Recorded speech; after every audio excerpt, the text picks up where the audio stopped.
Good morning, dear students. Welcome to P.N.AMERSEY e-learning classes. Our last topic is expansion and contraction. What is expansion and contraction?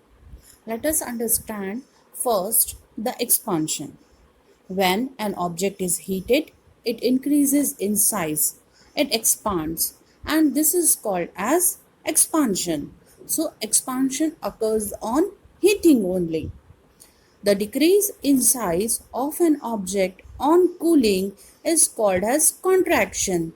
Contraction occurs only on cooling. Dear students, you can see in this slide soil digging tools. These are the tools which generally farmers are using for farming and to dig the soil. Soil digging tools. We all have seen the tools which are used to dig the soil. Have you ever seen how the iron blade in these tools is fixed to the wooden handle? The iron blade of these tools has a ring in which the wooden handle is been fixed. Normally, the ring is slightly smaller in size than the wooden handle. To fix the handle, the ring is heated and it becomes slightly larger in size. That means it gets expand. Now, the handle easily fits into the ring. When the ring gets cooled down, it contracts and fits tightly on the handle. Bullock carts have wooden wheels. These wooden wheels are fitted with iron rims to make them last longer. The iron rim is made slightly smaller in size than the wooden wheel. The ironsmith hits this iron rim uniformly over a dry dung cake fire. On heating, the iron rim expands and becomes somewhat bigger in size. This hot iron rim is now easily put around the wooden wheel. Water is then poured over the hot iron rim to cool it. On cooling, the hot iron rim gets contracts and fits tightly around the wooden wheel. We know that heating and cooling helps us bring about a change in the states of matter. For example, on heating, ice, solid state, changes of water to liquid state, and water, liquid state changes to steam, gaseous state.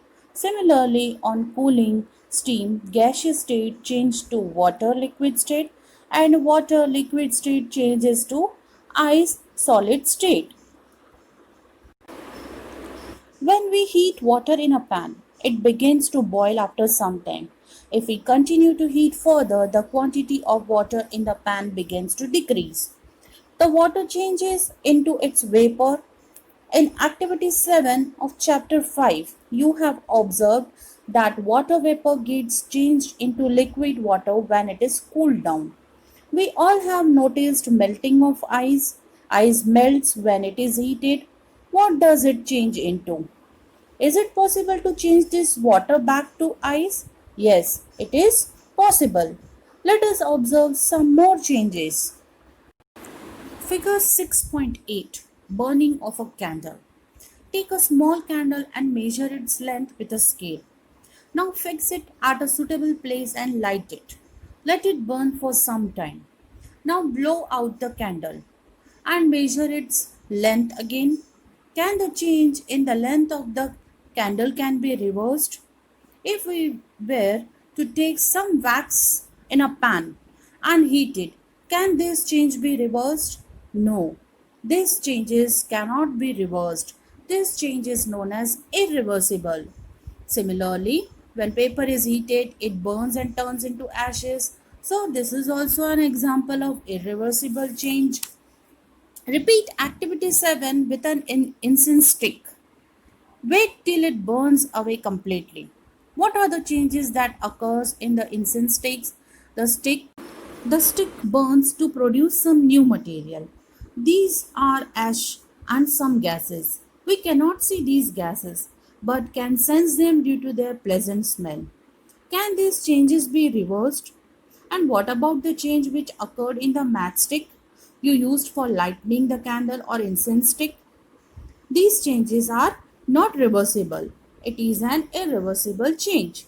So far, we have discussed the changes occurring in a given object or its material. What about the changes that occur when two substances are mixed together? In chapter 4, we dissolved salt in water. Do you think a change occurred in salt or in water?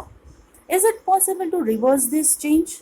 Wait, in chapter 5, we have learned how to separate salt and water from its solution.